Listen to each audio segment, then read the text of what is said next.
எதுக்கு எடுக்கிறேன்னா கேளுங்க. ஏன் எடுக்கக்கூடாதா?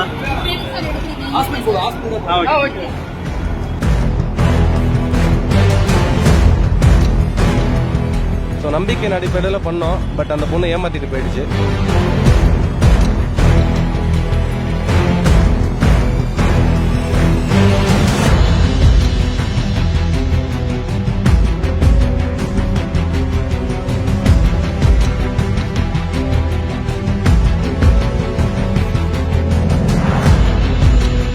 ஸ்மார்ட்டான பேச்சு. சார் எனக்கு ஒரு அர்ஜென்ட் மருத்துவ உதவி, கையில பணம் இல்ல, அக்கவுண்டில் தான் பணம் இருக்கிறது, ப்ளீஸ் ஹெல்ப் மீ சார், நான் QR ஸ்கேனர் மூலமாக அனுப்பி விடுகிறேன் என நைஸாக பேசி நூதன முறையில் பல இடங்களில் பண மோசடியில் ஈடுபட்டு வரும் இளம் பெண்ணும் அவரது ஆண் நண்பரும். ஒரு 20,000 அர்ஜென்ட்டா போடணும். எப்பவுமே வந்து மணி டிரான்ஸ்ஃபர் பண்ணா கேஷ் தானே கொடுப்பாங்க. இந்த பையன் வந்து என்ன பண்றான், கேஷ் கேட்கும்போது அந்த பொண்ணு பேடிஎம் பண்ணிடுறேன், ஸோ என்கிட்ட கேஷ் இல்லை, என்னோட லிமிட் முடிஞ்சிச்சுன்னு சொல்லிட்டு கேஷ் காட்டுற மாதிரி காட்டி டம்மி ஸ்கிரீன்ஷாட்டை காட்டிட்டு அந்த பையன் வரலன்னு சொல்லும். ஒரே நிமிஷம் இருங்க, ஹஸ்பண்ட் வெளியே இருக்கா, சொல்லிட்டு வந்துடுறேன்னு சொல்லிட்டு அந்த பையன் வண்டி வெளியே ஸ்டார்ட் பண்ணி நிற்கிறான் பெசினோ பைக்கு. நிற்கிற கேப்பில் இந்த பையன் ஸ்டார்ட்ல இருக்கும்போது அந்த பொண்ணு உட்காந்து டக்குன்னு 2 பேர் எஸ்கேப் ஆயிட்டாங்க. ஸோ இந்த பையன் ஓடி போய் ட்ரை பண்ண பிடிக்க பார்க்குறான். அந்த இடத்துல வந்து இவங்களை பிடிக்க முடியல. ஸோ வந்து 20,000 ரூபாய் நான் வந்து எனக்கு நஷ்டம் தான்.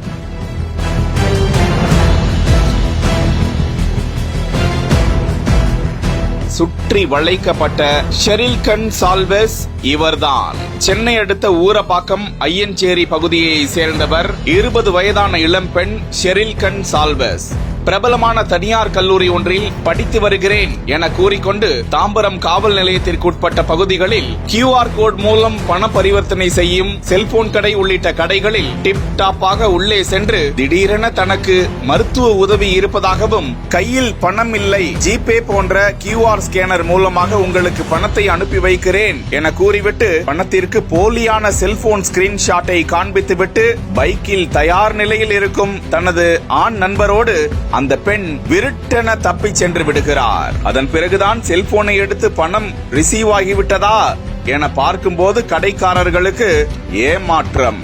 இந்த பெண் ஏற்கனவே சேலம் மாவட்டத்திலும் பல இடங்களில் இது போன்று நூதன திருட்டில் ஈடுபட்டு சிறைக்கும் சென்று வந்தவராம். அவரது பெயர் ஷெரில் கன்சால்வஸ், ஆந்திர மாநிலத்தை சேர்ந்தவர் என்றும் போலீசார் குறிப்பிட்டிருக்கும் நிலையில் தாம்பரம் பகுதியில் மோசடியில் ஈடுபட்டது சம்பந்தமாக போலீசார் தேடி வந்த நிலையில் தாம்பரத்தில் உள்ள செல்போன் கடை ஒன்றில் அந்த பெண் இதே பாணியில் ஏமாற்ற முயன்ற போது போலீஸ் ஸ்கிரீன்ஷாட்டை அனுப்பிய போது அதனை கண்டுபிடித்துவிட்ட கடைக்காரர் உள்ளிட்ட பொதுமக்கள் அந்த பெண்ணையும் ஆணையும் சுற்றி வளைத்து அந்த பெண்ணை பிடித்து விட்டனர். அந்த ஆண் நபர் தப்பி ஓடிவிட்டாராம். தாம்பரம் போலீசார் அந்த பெண்ணிடம் இன்னும் எத்தனை இடங்களில் இது போன்று நூதன மோசடியில் ஈடுபட்டிருக்கிறார் என தீவிர விசாரணை நடந்து வருகிறது.